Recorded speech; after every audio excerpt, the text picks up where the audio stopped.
Sesungguhnya Allah itu akan memberi kepadamu sesuai dengan kadar cita-citamu, sesuai dengan kadar kejujuranmu, dan sesuai dengan kadar ketulusanmu atau keikhlasanmu.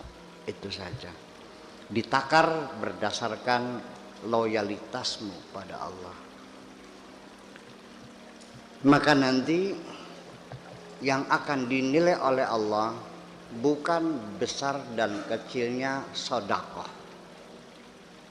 bukan besar dan kecilnya jasa yang kita berikan, tapi yang akan dinilai adalah ketulusan hatimu. Betul. Kalau ukurannya berdasarkan kubik meter dan berat jenis, maka berarti batu kali lebih mahal dari berlian. Betul nggak? Berlian tuh nggak berat. Lalu punya berlian sebesar telur itu mungkin sama dengan 1 juta truk batu. Iya kan harganya yang tidak terhingga. Ijtahid, bekerja keraslah, ya. Wa ta'arrad, dan menghadaplah. Watlub, dan mintalah. Fa inna bika la yaji'u syai'un wala budda minka, ya. Watlub, fa inna bika, maka sesungguhnya bika, karena kamu, la yaji'u syai'un, tidak akan datang sesuatu, wala budda minka, dan tidak bisa tidak daripada dirimu, takallufun fi tahsilil a'malis salihati, itu berarti memaksakan diri untuk menghasilkan amal-amal yang saleh. Kama tatakallafu, seperti juga engkau memaksakan diri bekerja keras, fi tahsilir rizki, untuk mendapatkan rezeki. Artinya silakan saja kamu bekerja keras, banyak meminta, banyak berdoa. Nanti artinya tidak bisa tidak akan datang juga kepadamu rezeki itu. Artinya bukan diakar pada kerja kerasnya, tidak diukur dengan keringatnya, tapi akan dihasilkan dengan kualitas yang kau berikan, yang kau lakukan dalam berupaya mendapatkannya. Seorang yang punya tingkat intelektualitas tinggi, pengalaman yang panjang, tentu akan lebih mendapatkan rezeki dari orang yang bodoh yang tidak berpendidikan. Seorang petani, buruh tani, satu hari hanya dapat 50.000 satu hari, dijemur punggungnya di matahari.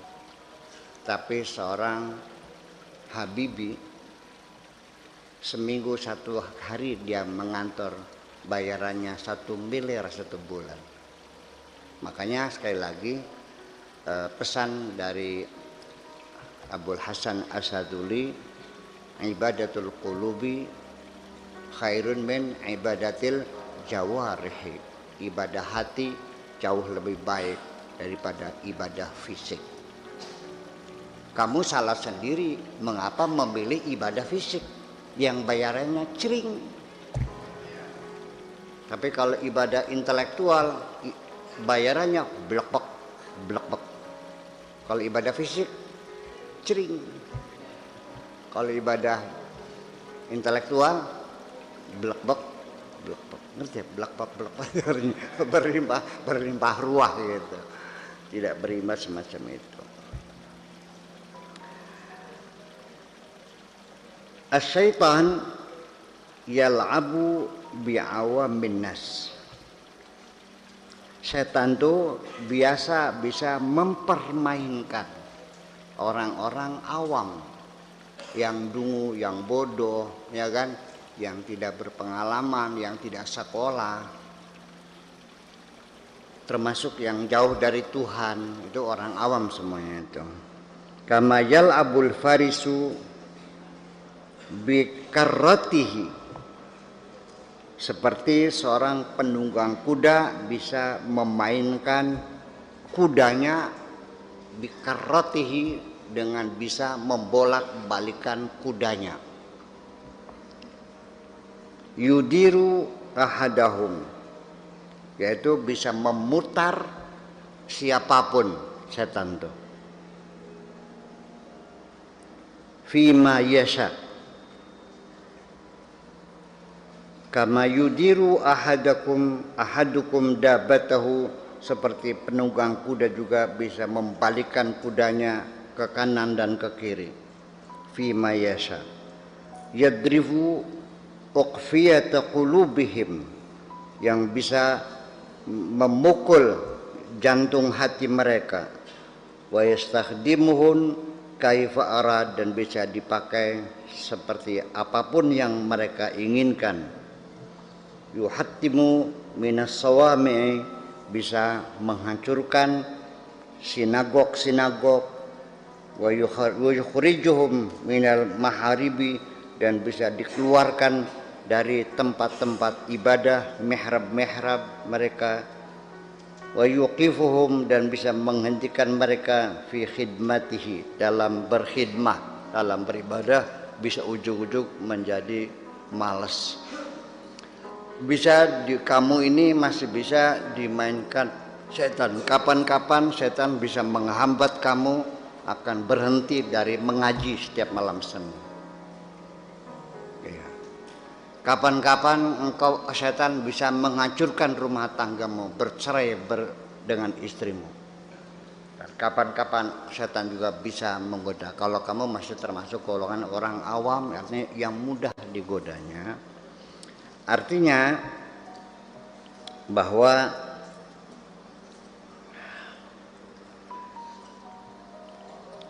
seorang penunggang kuda, ini contohnya saya terangkan, nih ngomongnya muter-muter tapi saya paham.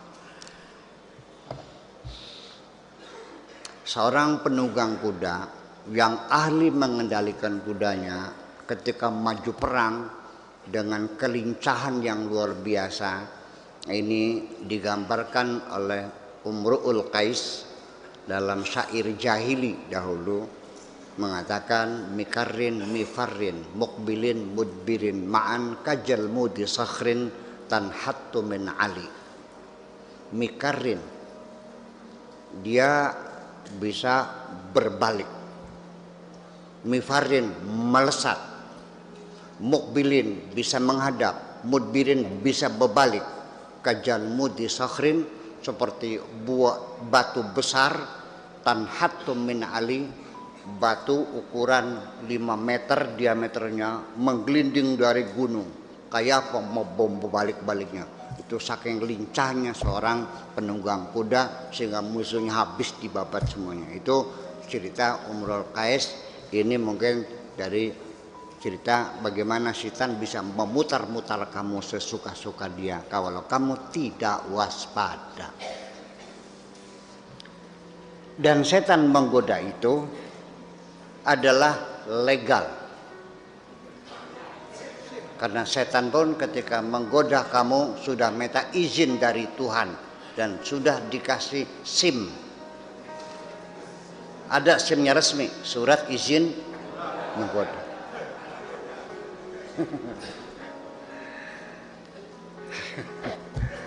Setan, kau menggoda aku? Iya. Alasannya apa? Resmi, kata setannya. Mana suratnya? Nih ada SIM-nya.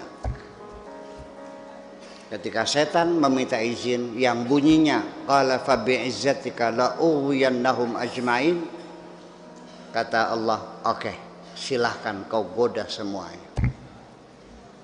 Setan minta umur panjang, kata Allah, oke, innaka minal mundharin, engkau panjang sampai hari kiamat. Setan umurnya panjang dan dia akan menggoda kamu sekuat tenaga dengan harapan kamu semuanya masuk neraka semua. Nah, nanti kalau sudah masuk neraka semua, setan ada peluang bisa masuk surga lagi. Itu akal jahatnya tuh. Makanya orang yang hidupnya punya cacat, dia paling suka menyebarluaskan cacat orang lain supaya tidak sendirian.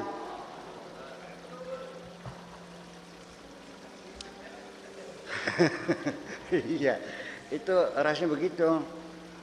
Jadi kira-kira aja dewekan kah kan boleh pakai batu ya boleh.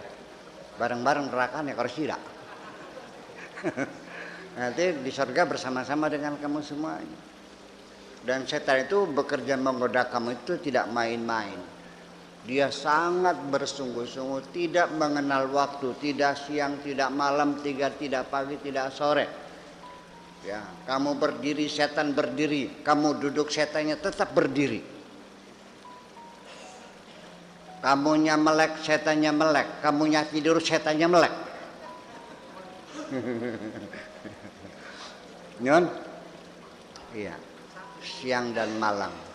Tetapi setelah setan keluar dari sorga dengan 2 pengkabulan, umur panjang dan menggoda manusia, di tengah setan sedang bersukaria sambil tolak pinggang dan bersiul-siul, kata Tuhan, tunggu dulu setan, silakan kau goda seluruh umat manusia, tetapi nanti ketika manusia sadar, mengaku bersalah dan meminta ampun kepadaku, pasti ku ampuni semuanya.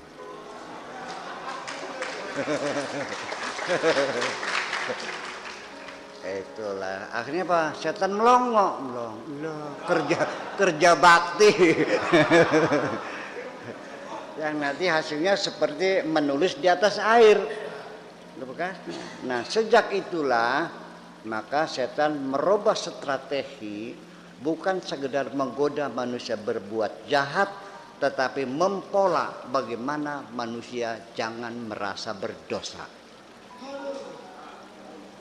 Jadi jangan-jangan, atau mungkin bisa katakan, kalau orang yang hidupnya tidak pernah merasa berdosa, itu sudah menjadi setan. Namanya setan manusia. Ini setan, lihat dulu, ini setan, ini manusia, menyatu. Kalau begini namanya setan manusia, kalau dibalik manusia, iya. Itu yang disebut dengan syayatinul insi wal jinni. Setan-setan jin dan setan-setan manusia. Jin juga sama, kalau menyatu dengan setan ya namanya setan jin. Kalau menyatu dengan manusia namanya setan manusia. Nah, kalau sudah setan itu berbentuk manusia, godaannya lebih efektif dan lebih efisien daripada setan berbentuk jin. Kalau jin hanya berbisik-bisik di telinga kita, menggoda hati kita untuk bersyahwat dan sebagainya. Tapi kalau setannya berbentuk manusia, udah roknya pendek, pahanya